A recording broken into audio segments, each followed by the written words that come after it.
बच्चों, second year political science के paper first में जो प्रमुख राज्य व्यवस्थाएं हैं, विश्व की प्रमुख राज्य व्यवस्था, उसमें अपन तीसरी इकाई में अमेरिकी शासन व्यवस्था के विभिन्न पहलुओं को समझ रहे हैं। और अभी तक अपन ने राष्ट्रपति की चर्चा की। अमेरिका में कार्यपालिका का प्रधान जो है राष्ट्रपति, उसकी चर्चा की है। पूरे राष्ट्रपति का निर्वाचन हो या राष्ट्रपति की शक्तियां हो।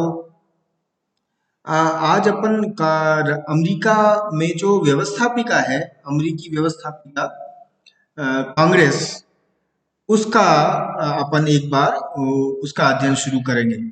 और कांग्रेस जो है अमेरिका में, वो द्विसदनीय है।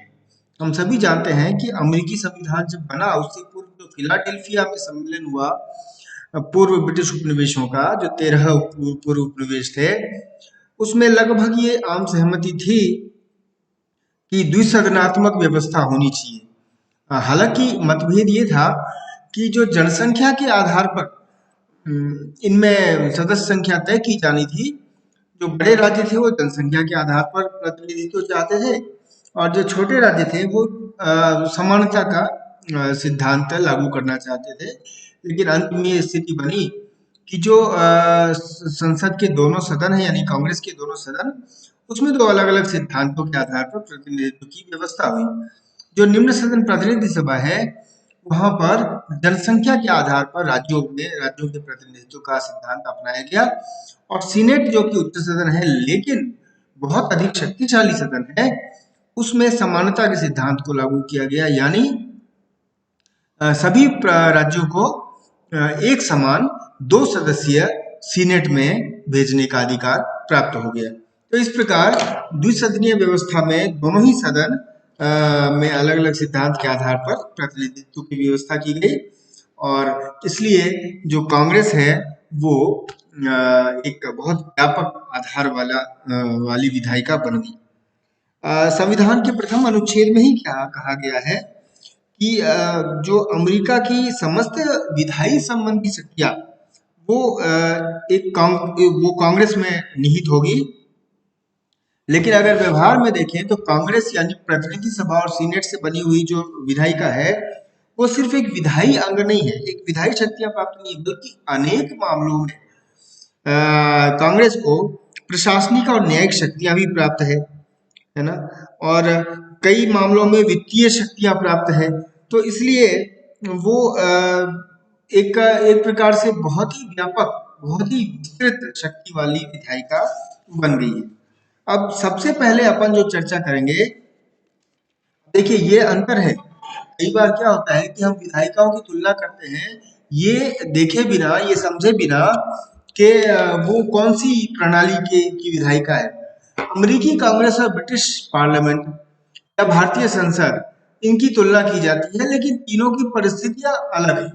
जो ब्रिटिश और भारतीय संसद है, वो संसदीय व्यवस्था की विधायिका है, जहां पर संसदीय सर्वोच्चता का सिद्धांत है, प्रधानमंत्री और मंत्रिमंडलीय पद्धति है। अमेरिका में अध्यक्षात्मक प्रणाली है, जहां पर संसदीय नियंत्रण, बहुत संसदीय सर्वोच्चता का सिद्धांत नहीं है, बल्कि न्यायिक सर्वोच्चता का सिद्धांत है। और ऐसे में जो राष्ट्रपति है वह भी शक्तिशाली है। तो इसलिए कांग्रेस की तुलना करना अन्य बड़ी विधायिकाओं के साथ ये थोड़ा सा एक व्यावहारिक नहीं होगा। सबको अपने अलग परिप्रेक्ष्य में, अलग संदर्भ में ही देखना होगा। जैसे जब शक्तियों की चर्चा होगी विधायिकाओं की, तो कांग्रेस की शक्तियां जो है वो अलग संदर्भ में होगी। और इसलिए हम जब देखते हैं कि सीनेट इतना पावरफुल है, तो हम कई बार लगता है कि ये संसदीय व्यवस्था न होने के बावजूद अमेरिका में संसद जो है, संसद का ये अंग इतना पावरफुल है, ये अपने आप में बहुत अनूठा, अद्भुत है। अब संसद के 2 अंग हैं। अमेरिकी कांग्रेस के 2 अंग हैं, हम सभी जानते हैं। जो उच्च सदन है वो सीनेट कहलाता है, और सीनेट में अमेरिका के सभी राज्यों को एक समान प्रतिनिधित्व दिया गया। वर्तमान में चूंकि अमेरिकी संघ में 50 राज्य हैं, तो सभी 50 राज्यों को दो दो सदस्य भेजने का अधिकार है।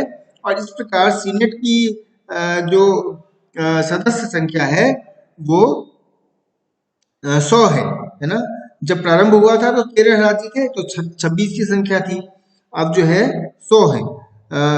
और किसी राज्य को उसकी सहमति के बिना सीनेट में प्रतिनिधित्व की समानता से वंचित नहीं किया जा सकता, है ना। और सीनेट के सदस्यों के लिए योग्यताएं जो है वो निर्धारित की गई है। और सदस्यों का चुनाव जो है वो अप्रत्यक्ष निर्वाचन व्यवस्था को अपनाया गया था शुरू में, लेकिन बाद में ये प्रत्यक्ष व्यवस्था प्रत्यक्ष कर दिया गया। संविधान में जो 17वां संशोधन था उसको उसके आधार पर जो सीनेट के सदस्यों का चुनाव था वो डायरेक्टली जनता के द्वारा किया जाने लगा। और यह एक स्थायी सदन है और इसलिए इसके सदस्यों की संख्या 6 वर्ष की अवधि की होती है। इसका एक सभापति होता है, जो अमेरिका का उपराष्ट्रपति है वो पदेन सभापति होता है सीनेट का। कुल मिलाकर कुछ ऐसे ही जैसे भारत में उपराष्ट्रपति इसका पदेन सभापति राज्यसभा का होता है ना। सीनेट की कार्यवाही की एक विशेष बात यह है कि सीनेट के सदस्यों को असीमित समय तक बोलने की स्वतंत्रता प्राप्त है।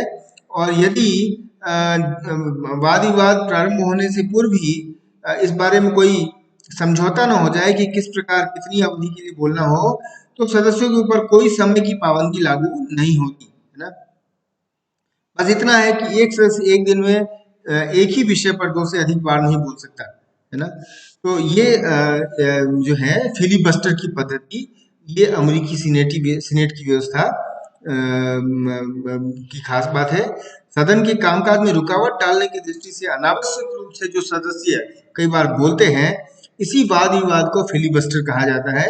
यानी लोग कई बार किसी बिल को रोकने के लिए, किसी विधेयक को रोकने के लिए इस तरह की वो हरकतें करते हैं सदस्य। ये अब जो अमेरिकी कांग्रेस का जो दूसरा सदन है वो है प्रतिनिधि सभा।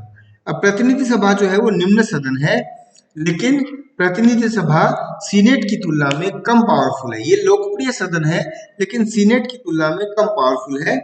प्रतिनिधि सभा में जो जनसंख्या के अनुपात में सदस्य संख्या निर्धारित है, और ये सदस्य संख्या कुल मिलाकर 433 है। और सभी राज्यों को अलग अलग सदस्य संख्या दी गई है। कई राज्यों की तो सदस्य संख्या बहुत कम है, जैसे अलास्का, नेवादा, व्योमिंग राज्यों में से एक ही प्रतिनिधि चुना जाता है, और न्यूयॉर्क से सबसे ज्यादा 43 प्रतिनिधि चुने जाते हैं, है ना। इनकी भी अपनी योग्यता है, और ये भी डायरेक्टली जो है वयस्क मताधिकार के आधार पर एकल सदस्य चुनाव क्षेत्र से चुने जाते हैं। शुरू में तो अमेरिका में महिलाओं को मताधिकार भी प्राप्त नहीं था, लेकिन 1920 में जो 19वां संशोधन आया उसके द्वारा महिलाओं को मताधिकार, संपूर्ण वयस्क सार्वभौमिक वयस्क मताधिकार लागू किया गया। और 1964-65 में पुनः नागरिक मताधिकार अधिनियम को विस्तृत करते हुए जो अशिक्षित जो ब्लैक्स थे, यानी कि काले लोग थे, उनको भी मताधिकार प्रदान किया गया।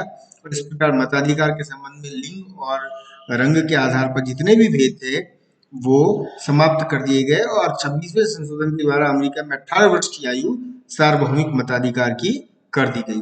प्रतिनिधि सभा का कार्यकाल 2 वर्ष का होता है, और इसको ना तो कम किया जा सकता, ना ही बढ़ाया जा सकता है ना। और ना ही समय से पूर्व इसे विघटित किया जा सकता है। कांग्रेस का प्रतिवर्ष एक अधिवेशन होगा, और यह 3 जनवरी से प्रारंभ होता है। और दोनों सदनों का अधिवेशन जो है वो उस समय तक चलता रहता है कि जब तक कि उसके सदस्य अधिवेशन के लिए स्थगन के लिए मत न दे दे, है ना। और जब दोनों सदनों में मतभेद हो तो राष्ट्रपति स्थगन की तिथि तय करते हैं। और जो चुनाव क्षेत्र है प्रतिनिधि सभा की, उसका निर्धारण जिस तरह से होता है उसको जेरीमैंडरिंग भी कहते हैं। यानी कि सत्ताधारी दल अपने हिसाब से निर्वाचित क्षेत्रों का सीमांकन कर लेता है, परिसीमन करता है, जिससे उसके मताधिकार उनके मतदाताओं की संख्या के आधार पर अधिक से अधिक सीटें वो जीत सके। प्रतिनिधि सभा का एक स्पीकर होता है जो उसके संपूर्ण कार्यवाही की देखरेख करता है। सीनेट और प्रतिनिधि सभा, ये दोनों जो है सदन है, लेकिन हम इन दोनों की अलग अलग शक्तियां हैं।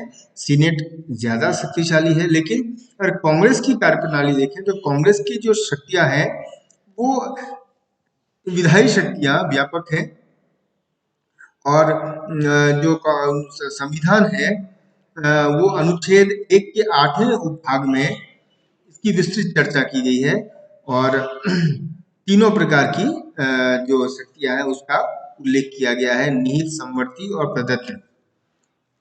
फिर चुनाव संबंधी कार्य है, कार्यपालिका संबंधी कार्य, यानी कि राष्ट्रपति के द्वारा कई सब पदों पर जो नियुक्ति है उसका अनुमोदन कांग्रेस करती है ना।